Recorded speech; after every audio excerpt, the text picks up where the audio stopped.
Bueno, bienvenidos a este espacio que inauguramos en la editorial Contrabando. Es un espacio que vamos a dedicar a nuestra colección Cine de Contrabando, que es una colección, un proyecto muy especial que creemos que es inédito en España y en el mundo, porque está dedicado exclusivamente a películas que han sido realizadas a lo largo de la historia dentro del contexto y del marco del cine español e hispanoamericano. Y bueno, para inaugurar este espacio hemos elegido una película que creemos que es muy especial y que corresponde al número 5 de nuestra colección, que se llama, es una producción de 1991 que se llama Cabeza de Vaca, del director mexicano eh, Nicolás Echevarría. Y para charlar un poco sobre este libro y sobre la película hemos traído a su autor, que es pues Ángel Miquel Rendón. Bueno, buenas tardes, Ángel Miquel. Buenos días, creo, allí en México, ¿no? Buenos días aquí, buenas tardes allá. Encantado de estar aquí. Bueno, para empezar, una breve y pequeña semblanza de Ángel Miquel, que es crítico de cine, ensayista, poeta y reconocido historiador del cine mexicano. Ha publicado muchos libros sobre el cine de su país, entre los que destacan títulos como Por las pantallas en la Ciudad de México, Periodistas del cine mudo, Disolvencias, Literatura y cine y radio en México, 1900-1950, o Entrecruzamientos, Cine, Historia y Literatura en México 1910-1920, entre otros, bueno, entre otros trabajos. Actualmente, si no me equivoco, Miquel, eres profesor en la Facultad de Artes en la Universidad Autónoma del Estado de Morelos, en México. Ujú. Así Eso es. sí, así es, ¿no? Bueno, si te parece brevemente, voy a contar un poquito el argumento de la película para aquellos que no la hayan visto y así nos ponemos en antecedentes de lo que hablemos y tal. Cabeza de Vaca, bueno, está basada en un libro bueno, de naufragios escrito por Álvar Núñez Cabeza de Vaca, que es el protagonista del libro y de la película, y nos sitúa en el siglo XVI, en el contexto de la conquista americana, en la que, bueno, pues una expedición en la que va a formar parte este hombre que va a ser tesorero de esta expedición, pues sufre un naufragio y entonces él junto a otros compañeros se ven eh, abandonados en tierras de este nuevo mundo en el que van a tener que sobrevivir sin nadie que les ayude y en el que sobre todo yo creo que lo más importante del libro y de la película es que se van a enfrentar no solo a un espacio hostil, a un nuevo paisaje, a un nuevo escenario, sino una serie de culturas y de, bueno, de una nueva civilización, ¿no? Lo que va a provocar en este personaje, en Álvar Núñez, toda una transformación al sufrir una confrontación entre su propia cultura, que viene del viejo continente y de España, con la cultura y la manera de pensar y la manera de comportarse y la manera de comunicarse con estos indígenas a los que no conoce. Y esto va a sufrir en él pues toda una transformación de muchos órdenes, no solo ideológico, político, también religioso. Y bueno, hasta aquí brevemente, no sé si me ha quedado bien la introducción. Muy bien. Muy bien. Yo, la primera pregunta que te quería hacer, un poquito también para introducir, es un poco cuando te proponen hacer este trabajo, ¿por qué eliges esta película? ¿Qué significa para ti Cabeza de Vaca? Bueno, es una película que me gusta mucho. La vi naturalmente cuando la estrenaron en 1991-92 aquí en México. Pero además de eso, es una película que está basada en un libro que es de los que más me ha gustado como lector, ¿no? En la vida, que es Naufragios, ¿no? Naufragios es un testimonio sensacional de la supervivencia humana, ¿no? Punto. O sea, es el recuerdo contado en primera persona de las peripecias que le ocurren a estos expedicionarios cuya flota naufraga en la Florida y que van muriendo, un grupo que va siendo mermado por las carencias y por los enemigos y por la adversidad durante 8 años hasta que cuatro supervivientes llegan al otro extremo de América, Ujú, milagrosamente, ¿no? En circunstancias, pues son otros, se han tenido que adaptar a ese mundo desconocido eh, que, que es con el que se enfrentan, ¿no? Y bueno, siempre me fascinó ese libro. Entonces Ujú, tenía estas dos fuentes para escribir ¿no? la película y el libro original, pero además tenía el guión que fue escrito y publicado, ¿no? por un conocido escritor mexicano que ha hecho, entre otras cosas, la biografía de Octavio Paz ujú, y que eh, bueno, tenía tres fuentes, ¿no? El guión también está muy bien, es un libro muy interesante, pero tener estas tres fuentes me permitía establecer una comparación entre eh, distintos modos de narrar, ¿no? ujú, Una narración en primera persona, que es la crónica original, que se transforma eh, en el siglo XX en un guión con muchas voces, ¿no? Lo que el guionista le aporta a la crónica es fundamentalmente la creación de personajes, ¿no? Que están en la crónica, pero no se expresan por ellos mismos, en el guión ya se expresan por ellos mismos, y después cómo ese guión literario se transforma en la película, ¿no? Y entonces me interesó hacer estas comparaciones que le podían dar un poco más de carnita al libro que la simple descripción y, y análisis, ¿no? de la película en sí misma. ujú. Eh, ¿Podrías introducirnos brevemente para quien para vosotros es un director importante, y lo es un director importante, pero un poco conocido en España, creo, allí para el público general y también para ser más atractivo para el libro? ¿Quién es Nicolás Echevarría? Cómo lo, cómo lo Sí, contextualizamos? yo lo contextualizaría en su grupo generacional.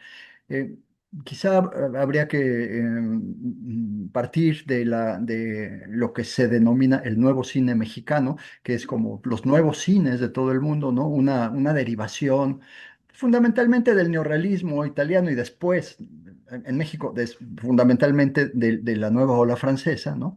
Que descubren modos de expresión más baratos que el cine industrial, pero también orientados hacia una expresión autoral, ¿no?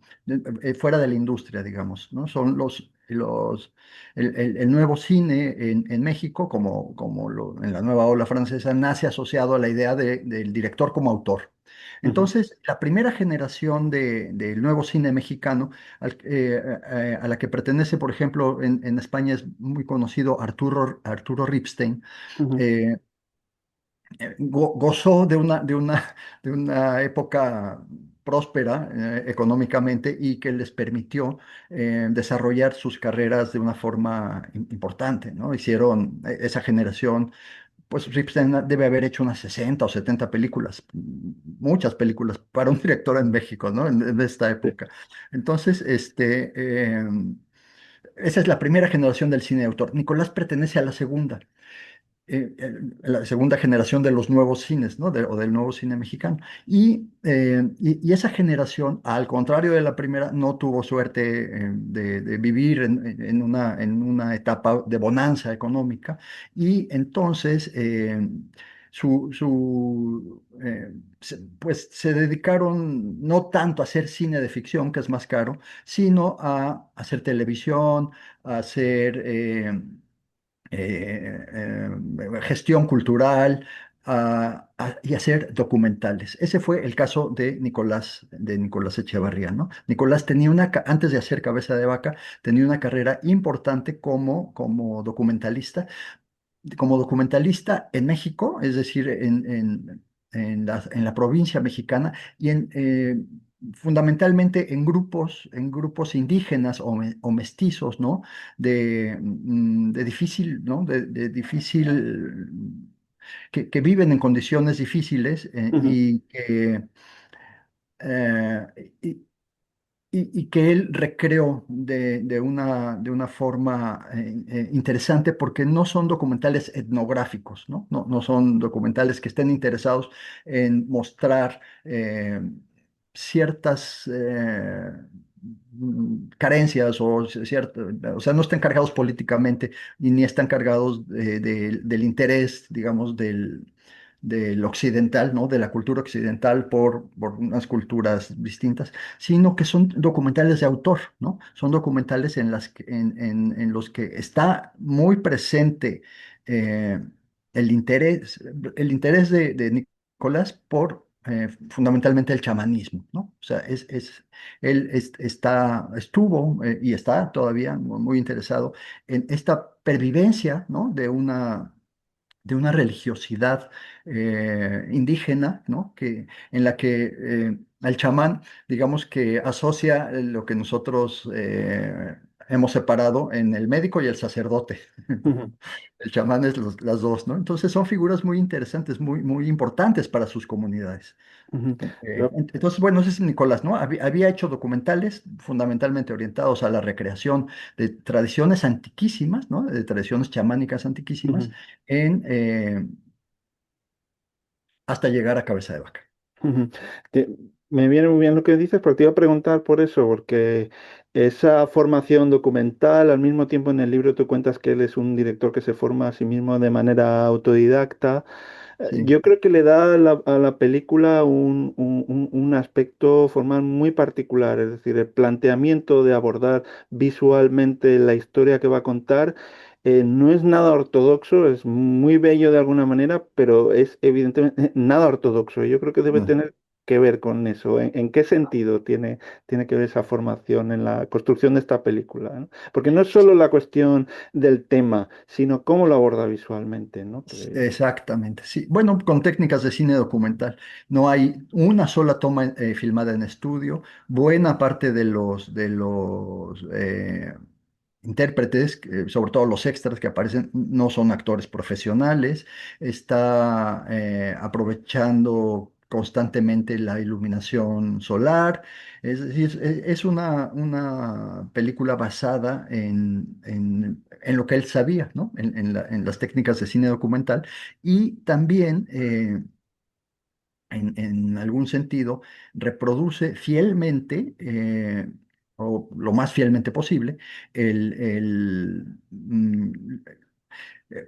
asunto fundamental de la película, que es la conversión de Alvar, Ujú, de ser un tesorero con una cultura española, ¿no? En un americano con unas nociones elementales y cada vez más profundas de cultura americana, ¿no? De cultura americana en cuanto a costumbres, en cuanto a lenguas, en cuanto a prácticas. ujú. La película, ese aspecto le da una particularidad. Tú señalas en el libro que, digamos que este es un trabajo que se confronta a esas superproducciones de Hollywood. Poco años antes se ha hecho La Misión, que es una película que tuvo mucho éxito y que ahí Sí, se ve esa confrontación visual y también de tratamiento del asunto que va a contar, ¿no? En el libro mencionas a Herzog, a Aguirre y La Cólera de Dios. Pero yo sí, pensaba todo el rato, por ejemplo, en alguien que creo que conecta muy bien con Orson Welles y Campanadas a Medianoche, en el sentido de que cómo contar algo con una serie de elementos, no con grandes elementos, pero con una serie de elementos muy bien aprovechados para construir una narración creíble. Yo creo que es uno de los grandes retos de la película que consigue muy bien. sí. ¿Cómo lo valoras tú ese aspecto? Sí, sí, bueno, sí tuvo un presupuesto importante, ¿no? De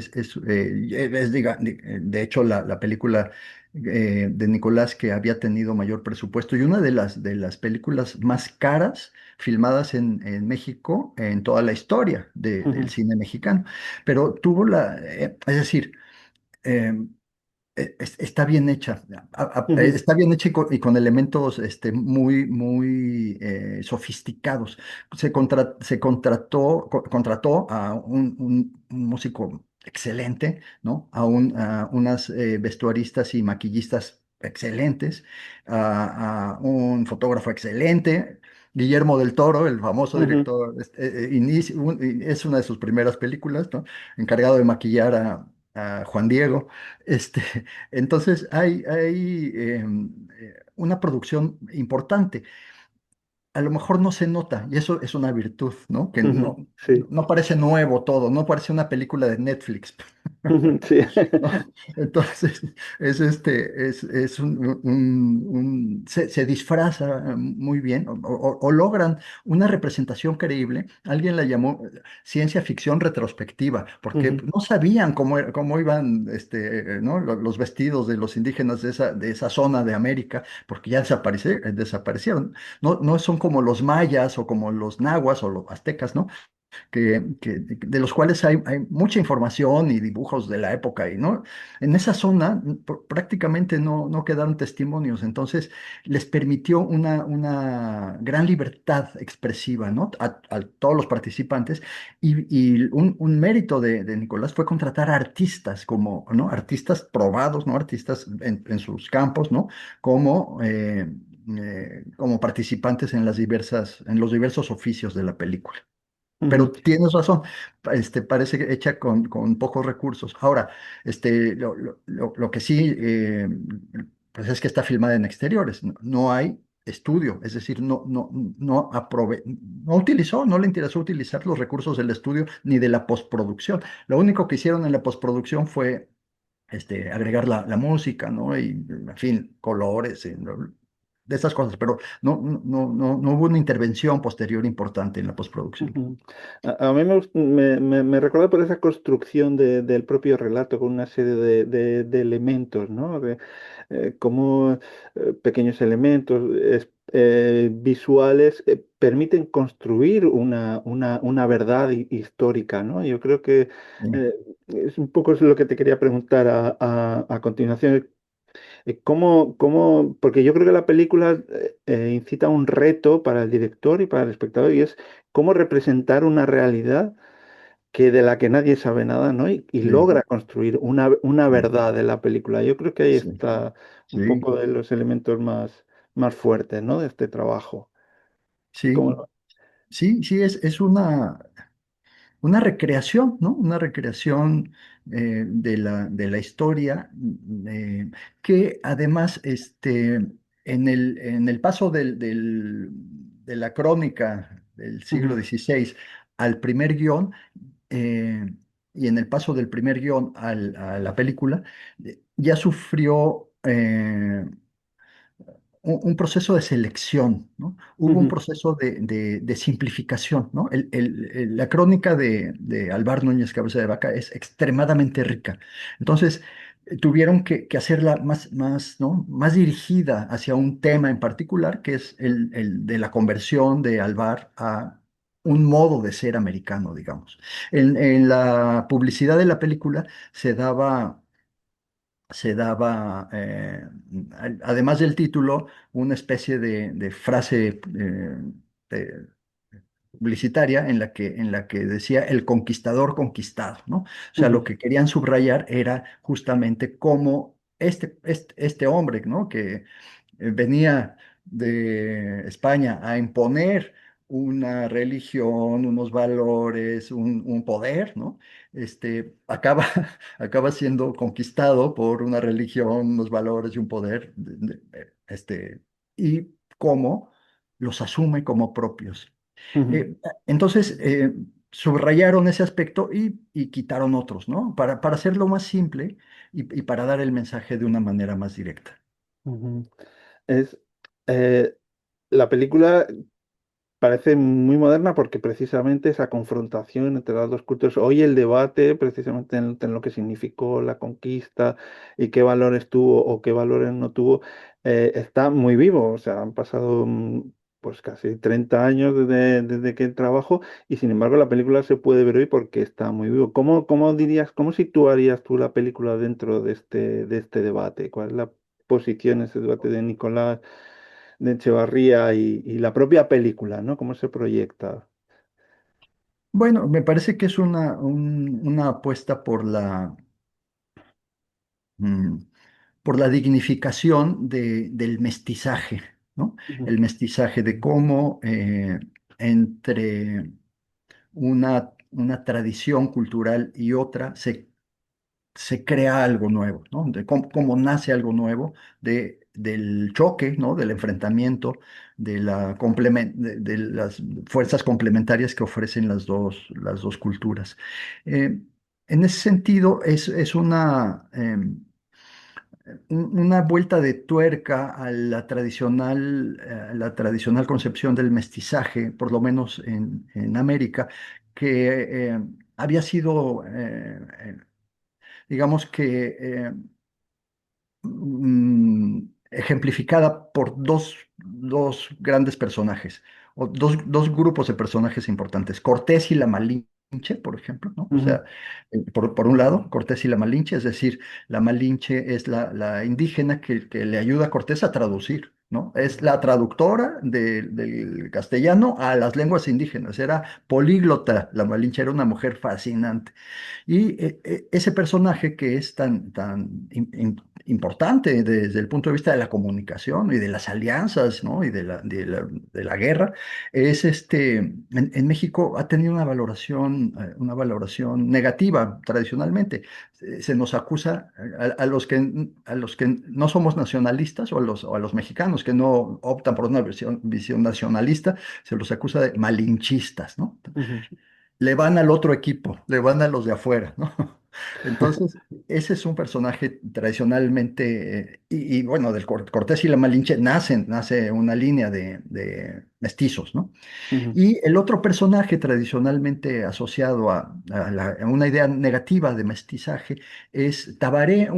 Tabaré fue un poema muy exitoso uruguayo en el siglo XIX, del cual se hicieron algunas películas y muchas obras de teatro y tiene una cultura, ¿no?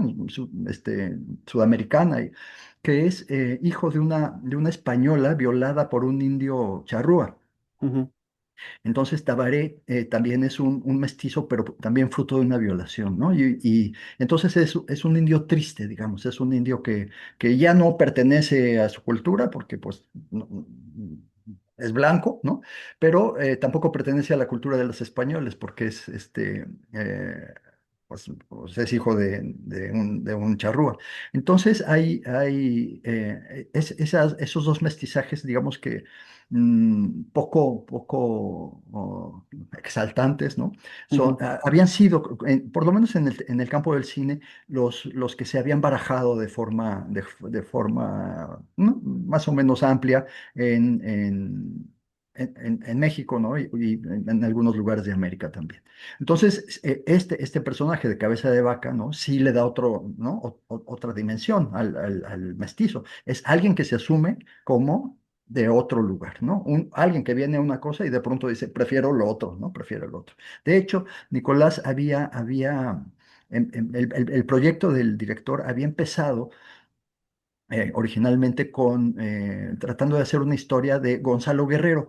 Gonzalo ujú, Guerrero fue un conquistador que eh, su barco naufragó en las costas de Campeche y pues llegó vivo a tierra y entonces el grupo que estaba por los alrededores, un grupo de maya, lo incorporó y él se convirtió voluntariamente en enemigo, en aliado de los que lo acogieron y en enemigo de los españoles. ujú, Entonces, es otra modalidad de cabeza de vaca, ¿no? Cabeza de vaca es en un sentido religioso, y Gonzalo Guerrero es en un sentido militar, ¿no? Era más, pues, un soldado, fundamentalmente. Cabeza de ujú. vaca era un hombre mucho más instruido, culto, ¿no? Espiritualmente, pues, eh, Más. superior a, Ujú. a Gonzalo Guerrero. Sí, la película contiene esta cuestión de lo religioso que no está expresado específicamente, pero sí está de alguna manera hablándonos en el subtexto todo el rato de la película, ¿no? Esta confrontación entre dos religiones, el catolicismo y Sí, las culturas indígenas. sí. ¿En qué posición se sitúa la película con respecto a esa espiritualidad o esa religiosidad? Sí, creo que es una ventaja que no haya una manifestación, una virtud de la película, que no haya una manifestación explícita, ¿no? Sino que con los expedicionarios viene un sacerdote, ¿no? Que pues carga con un crucifijo todo el tiempo y en la película el personaje de Alvar siempre tiene colgado ¿no? Una cruz, ¿no? Que eventualmente pierde, pero luego se le regresa, este, que manifiesta su propia, ¿no? Su propia relación con algo superior.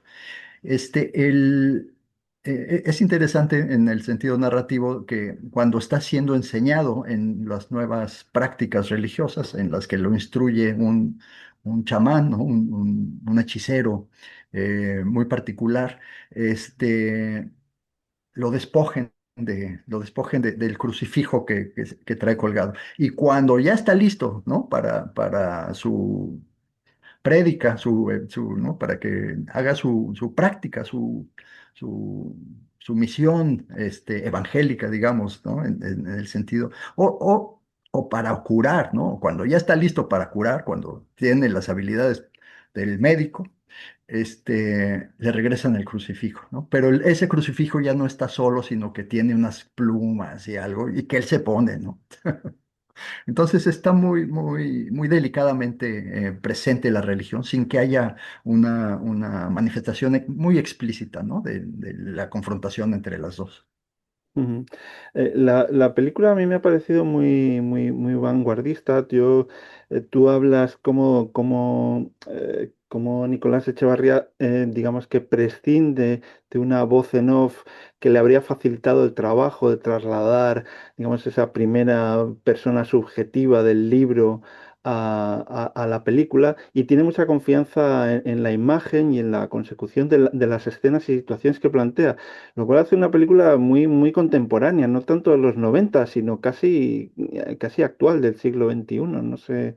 Sí, ahí es muy interesante algo que me contó y que no sé si está en el libro, que es que el Instituto Mexicano de Cinematografía, que fue uno de los coproductores, ¿no? Le puso como asesor a Gabriel García Márquez. Ajá. Entonces, Gabriel García Márquez, bueno, que estaba muy interesado, ¿no? En el cine, le dijo, tienes que poner en voz en off los trozos de la crónica del siglo XVI, ya los tienes, están maravillosos, ¿no? Eso lo tienes que poner en off para... Y ahí García Márquez estaba yo, desde mi punto de vista, ¿no? Estaba reproduciendo una de las formas acostumbradas del cine de ficción de esa época, ¿no? En Ujú, el que era ciertamente frecuente la incorporación de una voz en off que explicara en ciertos puntos, pues, los lugares, las situaciones, ¿no? X, ¿no? El contexto. ujú, Eh, pero Nicolás estaba mucho más interesado en el cine documental y el cine documental había perdido la voz en off, el cine ujú. documental de autor, ¿no? Sí. Había perdido la voz en off muy tiempo antes, ¿no? Entonces, ¿por qué? Porque la voz en off lo que hace es guiar la narración. Ujú, Es una voz superior a las imágenes, es una voz que está por encima de, ¿no? Por encima, o sea, es una voz que da sentido. ujú, Y eso, sobre todo en el documental etnológico, ¿no? Se había revelado como una voz imperial, ¿no? Una voz ujú, que iba a África y decía, miren en qué primitivos son, ¿no?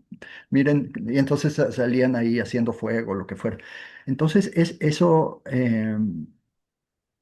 ya hacia los años 50 empieza a desaparecer y Nicolás pertenece a la generación que asimila a través del documental que no tiene que haber una voz que guíe, ¿no? Que ujú, no tiene que haber una voz que cuente, una voz superior que cuente lo que las imágenes ya están contando. ujú.